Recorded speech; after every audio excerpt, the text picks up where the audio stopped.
Bonjour tout le monde, je me présente, mon nom est Julie Racine, enseignante en soins infirmiers. Aujourd'hui, j'ai fait une capsule spéciale pour vous.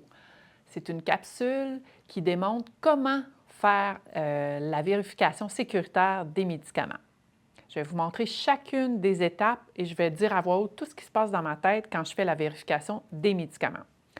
Aujourd'hui, j'ai choisi un patient qui est M. Éric Alain et j'ai aussi l'anneau de M. Éric Alain et pour m'aider pendant la vidéo, j'ai enlevé l'anneau, mais c'est important de garder l'anneau quand vous êtes dans les milieux hospitaliers. Alors, je commence par un bon lavage de main parce qu'on va manipuler des médicaments. Excellent. Alors, si on commence, premièrement, bon patient. Je vérifie sur ma FADM, bon patient, M. Éric Alain. Je valide avec la description qui est sur le sachet des médicaments. Donc, M. Éric Alain. Bonne date de naissance, 1950-03-13, avec un numéro de dossier qui est 26 74 et 12. Toutes les informations sont valides et c'est un patient qui est allergique à l'iode.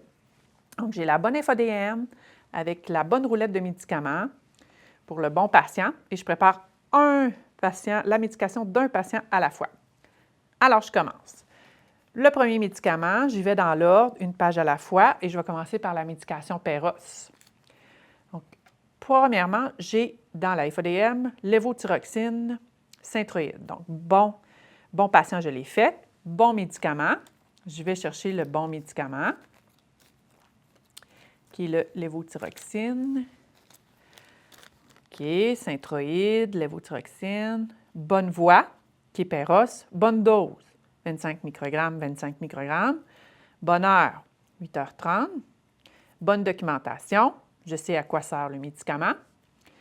Et je vais m'assurer de le signer quand je vais l'avoir donné. Bonne surveillance, donc pour le synthroïde, la seule chose qu'on doit surveiller pour l'instant, c'est espacer de 2 heures avec calcium, fer et antiacide pour qu'il y ait une bonne absorption.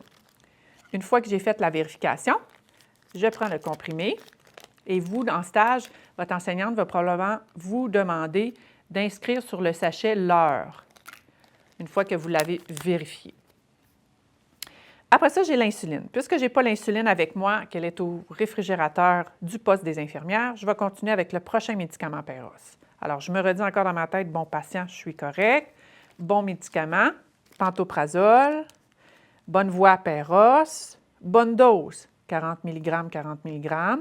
Bonne heure, 8h30. Bonne documentation, je sais à quoi sert le Pentoloc, un IPP, les reflux gastriques. Et la bonne surveillance, je vais regarder si le patient il est confortable au pic d'action de la médication. Puis, ça dit ne pas croquer, couper ou écraser. C'est important de bien respecter les consignes qui sont présentes dans la FADM. Donc, j'ai toutes fait les étapes. Je sais que je peux mettre mon comprimé dans le gobelet. Je continue.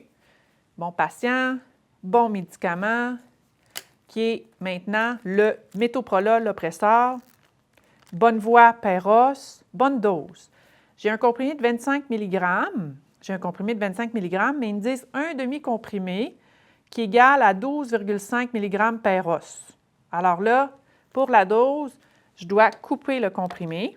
Je ne peux pas donner le comprimé au complet, sinon je vais faire une erreur de dosage qui peut avoir des conséquences assez graves pour le patient. Donc, je vais préparer ça.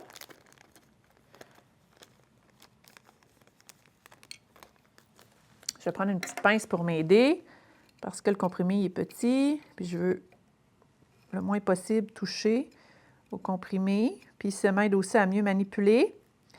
Puis, je vais mettre la petite ligne en lien avec la lame. Donc, je vais mettre la petite ligne alignée avec la lame pour que le comprimé se coupe bien, qu'il soit égal. Et voilà, j'ai coupé le comprimé. Et l'autre comprimé qui reste, le demi, je dois le jeter dans un contenant biorisque. Je vais le mettre en attendant dans son sachet, mais je vais m'assurer de bien en disposer. Voici comment je fais la vérification de chacun de mes médicaments. Donc, je vous ai dit à voix haute tout ce qui se passe dans ma tête quand je fais la vérification. Et moi, je préfère redire les 7 bons pour chacun les médicaments que je prépare pour être certaine de ne pas en oublier un, parce que si vous en oubliez juste un, comme par exemple heure, bien, vous pourriez faire l'erreur de donner le Lipitor à 8h30 au lieu de 21h.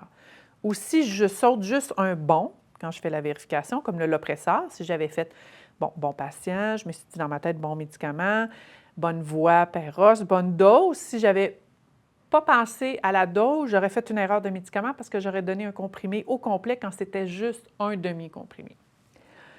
Alors, j'espère que cette vidéo va vous aider à mieux préparer vos médicaments quand vous allez être en stage et je vous souhaite un beau stage à tous. Au revoir!